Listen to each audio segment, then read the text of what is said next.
Hello दोस्तों, education group study में आपका स्वागत है। आज के क्लास वीडियो में हम लोग इंग्लिश ग्रामर के एक महत्वपूर्ण टॉपिक जिसका नाम है आर्टिकल्स के बारे में पढ़ते हैं कि आर्टिकल्स का क्या होता है और इसका प्रयोग कहाँ कहाँ किया जाता है, क्योंकि यह इंग्लिश ग्रामर की दृष्टि से बेहद महत्वपूर्ण और बेहद जरूरी एक पार्ट हो जाता है ग्रामर का। और यह बहुतायत किसी भी एग्जाम में आसानी से यहाँ से क्वेश्चन पूछे जाते हैं आर्टिकल्स के रूप में। तो आइए स्टार्ट करते हैं, आर्टिकल्स क्या होते हैं। सबसे पहले हम लोग आर्टिकल्स देख लें, आर्टिकल्स का कहते किसे हैं। तो जो ए एन और द को संयुक्त रूप से आर्टिकल्स कहते हैं। नहीं, इंग्लिश ग्रामर का आर्टिकल्स, वैसे आर्टिकल्स का तो मतलब होता है अनुच्छेद, लेकिन इंग्लिश ग्रामर का जो आर्टिकल्स होगा वह ए एन और द को संयुक्त रूप से हम लोग आर्टिकल कहते हैं। जैसे कि यहाँ पे आर्टिकल लिखा हुआ है, आर्टिकल्स जो है वह दो भागों में बांटा गया है। एक फर्स्ट नंबर पे डिफिनिट और सेकेंड नंबर पे इंडेफिनिट। डिफिनिट यानी निश्चित आर्टिकल्स जिसमें द आता है, और उसके बाद सेकेंड नंबर पे इंडेफिनिट यानी जिसे अनिश्चित करते हैं हिंदी में ए और एन आता है। ठीक है, तो जो यहाँ पे हम लोग देख ले रहे हैं कि जो डिफिनिट यानी द जो है यह निश्चित होता है, ये पहले से ही निश्चित जो नाउन होता है उसी को यह डिफाइन करता है। जबकि जो इंडिफिनिट होता है, जो ए एन का प्रयोग होता है, वह किसी अनिश्चित नाउन के लिए लगाया जाता है और वह क्या कर देता है, उसे निश्चित कर देता है। जैसे मान लीजिए अगर बॉय हैं, अगर बॉय के सामने अगर हम लोग ए बॉय लगा दिए, जैसे मान लीजिए बॉय है, बॉय के सामने हम लोग ए लगा दिए, तो ये क्या हो गया, निश्चित हो गया कि एक ही नाउन है, मतलब एक ही लड़का है। क्योंकि बॉय है तो कितने लड़के कोई पता नहीं है, क्यों अब उसके सामने अगर ए लग गया तो निश्चित हो गया कि एक ही लड़का। तो इसी तरह से एन और ए एन और द का प्रयोग होता है, कुछ बहुत महत्वपूर्ण चीजें हैं। और जैसे इसे सेकेंड नंबर पे मॉडर्न ग्रामर में इसे डिटरमाइनर्स के रूप में इन्होंने इसे डिटरमाइनर्स करते हैं, यानी ए एन और द को। डिटरमाइनर्स का मतलब होता है कि दृढ़ता प्रदान करना। जब किसी नाउन या प्रोनाउन के साथ यह लगता है, खास तौर से नाउन के साथ, तो यह क्या करता है, उसमें दृढ़ता लाता है। जैसे मान लीजिए ए ब्यूटीफुल गर्ल, या ए मान लीजिए ए ब्यूटीफुल गर्ल, तो यहाँ पे क्या है, यहाँ पे यह एक उसमें दृढ़ता ला रहा है कि एक सुंदर लड़की, यहाँ पे दृढ़ता। फिर इसी तरह से एन का प्रयोग होगा, तो ये हमेशा क्या होता है, ये चाहे ए हो चाहे एन हो और द हो, किसी भी नाउन और प्रोनाउन में उसके साथ लग करके वो उसमें दृढ़ता प्रदान कर देता है। इसलिए मॉडर्न इंग्लिश में इसे डिटरमाइनर्स भी कहते हैं। आगे हम लोग इसके बारे में पढ़ेंगे, जब सेंटेंस वगैरह पढ़ेंगे तो हम लोग डिटरमाइनर्स और क्वालिफायर और सब्जेक्ट के जो प्रकार हैं उसके बारे में पढ़ेंगे, और वहां पर भी हम लोग देखेंगे कि ए एन और द का प्रयोग किस तरह से हो रहा है। ठीक है, तो अब ए और एन को हम लोग इंडिफिनिट करते हैं, जैसा कि वहां पे भी देखे हैं। इंडिफिनिट का मतलब अनिश्चित होता है। अनिश्चित का मतलब यह है कि इसे हम कह सकते हैं कि ये दोनों तो होता है, दोनों का मतलब एक ही होता है, दोनों का अर्थ जो होता है एक के अर्थ में किया जाता है। लेकिन कब किया जाता है, जब कोई नाउन अनिश्चित हो, उसको निश्चित प्रदान करने के लिए ए एन का प्रयोग किया जाता है। वहीं पे जो द है उसे हम डिफिनिट करते हैं, यानी निश्चित करते हैं।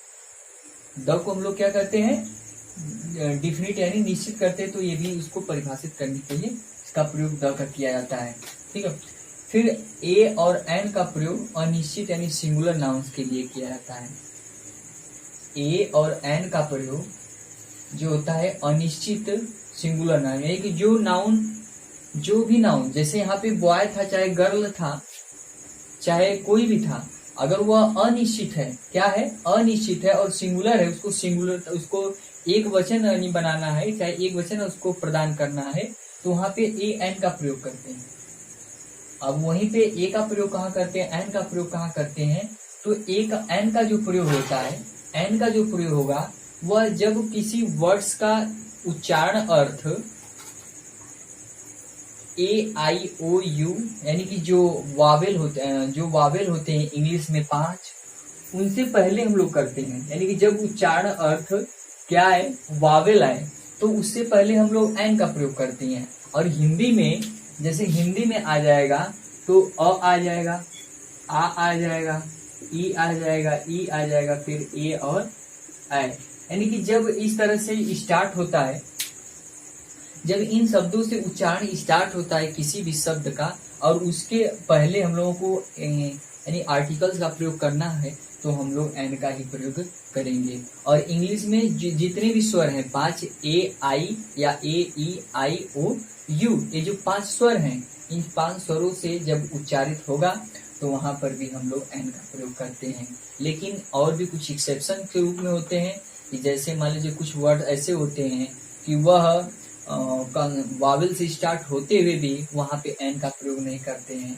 और कुछ वर्ड्स ऐसे भी होते हैं कॉन्सोनेंट से स्टार्ट होते हुए भी वहां पे एन का प्रयोग किया जाता है, तो उसके बारे में भी हम लोग देखेंगे, ठीक है।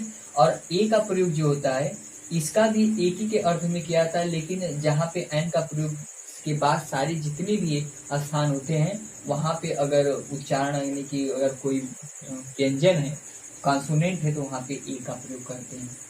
तो ये था कुछ विशेष चीजें आर्टिकल्स के रूप में, सामान्य रूप से, कि यानी ए एंड द को संयुक्त रूप से हम लोग आर्टिकल्स कहते हैं। मॉडर्न इंग्लिश में यह डिटरमाइनर से काम करता है, यानी कि वाक्य में दृढ़ता प्रदान करने के लिए ए एंड द का प्रयोग किया जाता है।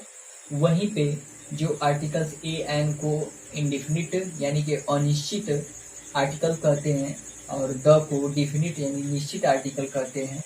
ए और एन का प्रयोग अनिश्चित सिंगुलर यानी एक वचन प्राप्त करने के लिए, एक वचन नाउन के लिए किया जाता है जो कि अनिश्चित हो। फिर उसी के बाद जो एन का प्रयोग है, जब वावेल से कोई शब्द स्टार्ट होता है, उसके पहले अगर ए एन आर्टिकल्स का प्रयोग करना है तो हम लोग एन का प्रयोग करेंगे। वहीं पे सभी कॉन्सोनेंट के लिए हम लोग ए का प्रयोग करेंगे, ठीक है। तो कुछ specific usages of a an का है। फिलहाल पहले हम लोग ए एन का प्रयोग पढ़ेंगे, फिर उसके बाद हम लोग द का प्रयोग पढ़ेंगे कि किस प्रकार से द का प्रयोग किया जाता है और कब ए एन का प्रयोग किया जाता है। तो यहाँ पे कुछ महत्वपूर्ण चीजें हैं, जैसे ए एन का प्रयोग। तो जैसे आपको पता ही हो गया कि ए का प्रयोग कॉन्सोनेंट से जो उच्चारित होगा उसके लिए है, और एन का प्रयोग जो वावेल से स्टार्ट होता है, जिसका उच्चारण वावेल से होता है, वहां पे एन का प्रयोग करते हैं। तो ये जो कॉन्सेप्ट है ये अपने दिमाग में रख करके चलना है।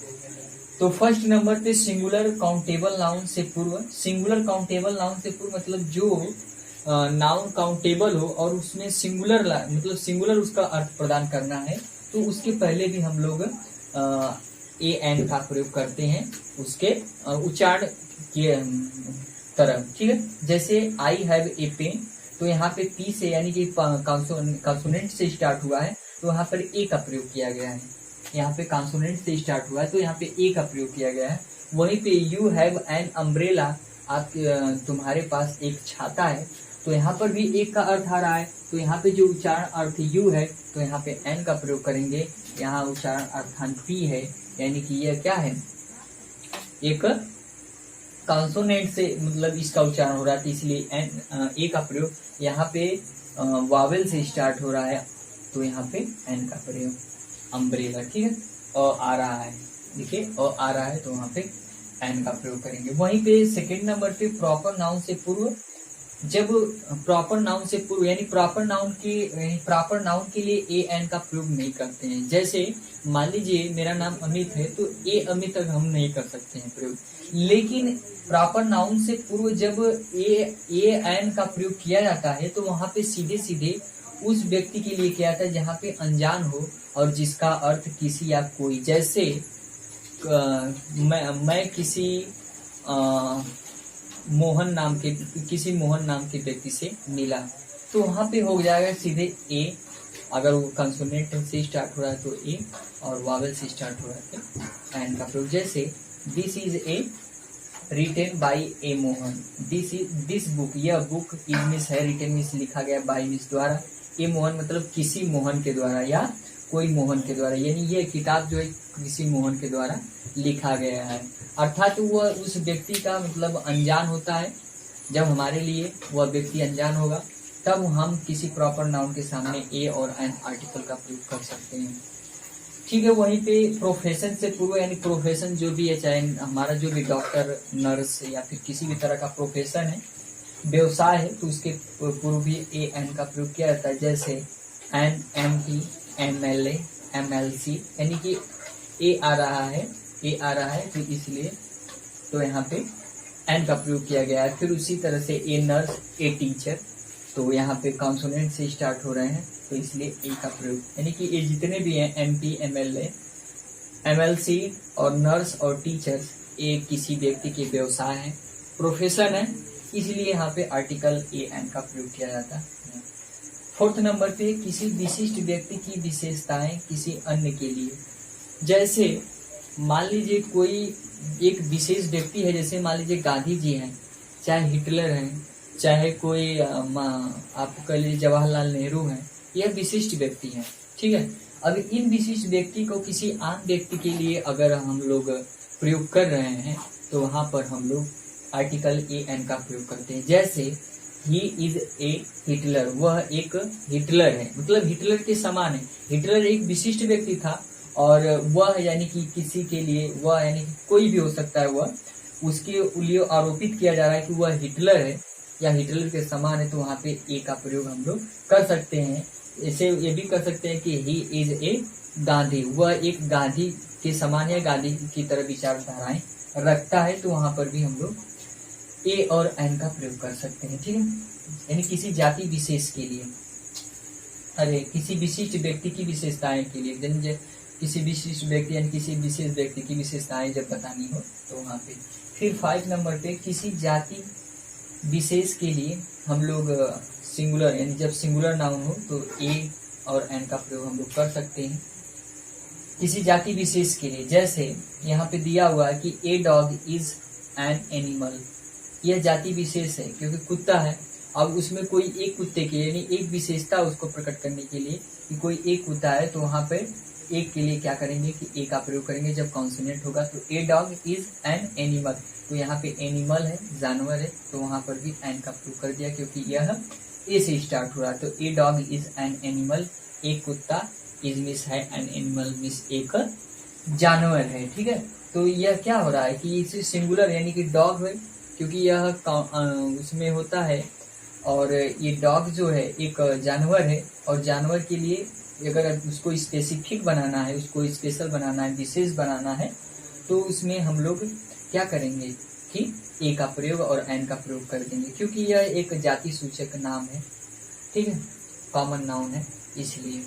फिर उसके बाद वहीं पे 6 नंबर पे एक्सक्लेमेटरी वाक्यों में भी सिंगुलर काउंटेबल नाउन के लिए हम लोग किसका ए एन का प्रयोग करते हैं। एक्सक्लेमेटरी सेंटेंस में जैसे व्हाट ए नाइस डे, कितना एक अच्छा डे है, या फिर व्हाट ए ग्रैंड बिल्डिंग, कितनी अच्छी या कितनी बड़ी बिल्डिंग है, तो इसलिए वहां पर भी देखिए ए का प्रयोग किया गया। व्हाट ए मतलब जितने भी एक्सक्लेमेटरी है, और एक्सक्लेमेटरी में अक्सर इसका प्रयोग किया जाता है, ए का प्रयोग किया जाए, व्हाट ए नाइस है, फिर वाह, व्हाट ए ब्यूटीफुल, आश्चर्यजनक जितने भी सेंटेंस होंगे वहां पे अ का प्रयोग बहुतायत देखने को मिलता है, तो यहाँ पर भी ए और एन का प्रयोग किया जाता है उच्चारण के अनुरूप, ठीक है। फिर उसके बाद 7 नंबर पे प्रतिमा या प्रति वस्तु की कीमत के लिए भी ए एन का प्रयोग किया जाता है। जैसे she can run 2 kilometre an hour, she can run वह दौड़ सकता है, वह दौड़ सकती है 2 किलोमीटर 2 किलोमीटर प्रति आवर मतलब घंटा, प्रति घंटा वह 2 किलोमीटर दौड़ सकती है, या प्रतिमा वह इतना काम कर सकता है, तो वहां पर भी एन का या ए का प्रयोग हम लोग करते हैं। फिर वहीं पे 8 नंबर पे है कुछ गिनती बताने के लिए इसका प्रयोग किए करते हैं। जैसे ए 100 100, ए मिलियन 1 मिलियन हो गया, फिर ए डोजन 1 दर्जन हो गया।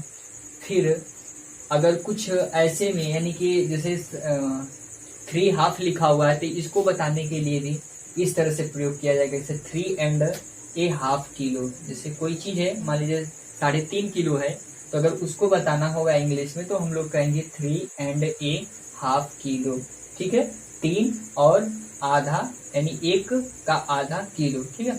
तो इस तरह से 3.5 किलो हो गया। तो यहाँ पर भी संख्या बताने के लिए यानी गिनती बताने के लिए भी इसका प्रयोग करते हैं, ए एन का प्रयोग। फिर वहीं पे लास्ट में है एडजेक्टिव से पहले जब सो, एज, टू, हाउ, क्विच हो तो उससे पहले ए एन का प्रयोग किया जाता है। यानी कि जब कोई एडजेक्टिव आता है और एडजेक्टिव से पहले अगर ये सब आ रहे हैं तो उसके बाद हम उसके पहले ही हम लोग ए एन का प्रयोग करते हैं। जैसे दिया है he is too heavy a parcel for me, he is too heavy, he means या दिस कर सकते हैं, ठीक है, यहाँ पे दिस करते हैं। दिस इज टू हैवी मतलब यह इतना हैवी है, एक पार्सल मीन्स एक पार्सल, फॉर मी मीन्स मेरे लिए, यानी कि एक पार्सल जो है यह मेरे लिए बहुत ही हैवी। तो देखिए जब किसी एडजेक्टिव के पहले इनमें से यानी सो, एज, टू, हाउ, क्विच यानी कि अधिकता वाले शब्द जितने भी हैं, विशेषण वाले शब्द जितने भी हैं उनका प्रयोग होगा यानी किसी एडजेक्टिव से पहले, तो उसके बाद जो भी क्या आएगा, नाउन आएगा, तो उसके पहले यदि पार्सल है तो ए का आयन का प्रयोग उच्चारण के अनुरूप हम लोग कर सकते हैं। उसी तरह से जैसे ए इज नॉट सो बिग, वह इतना बड़ा नहीं है, ए फूल एज यू जितना कि तुम सोचते हो, एज यू थिंक जितना कि तुम सोचते हो, यानी कि he is not so big fool, big a fool, वह इतना बड़ा एक मूर्ख नहीं है कि जितना कि यू थिंक तुम सोचते हो। तो ये था ए एन का प्रयोग और आर्टिकल के बारे में। अगले वीडियो में भी हम लोग द का यूज किस प्रकार से किया जाता है उसके बारे में पढ़ेंगे। इस वीडियो में इतना ही। अगर यह वीडियो अच्छा लगे तो आप लोग अधिक से अधिक लाइक करिए, शेयर करिए, सब्सक्राइब करिए। मिलते हैं अगले वीडियो में, तब तक के लिए धन्यवाद।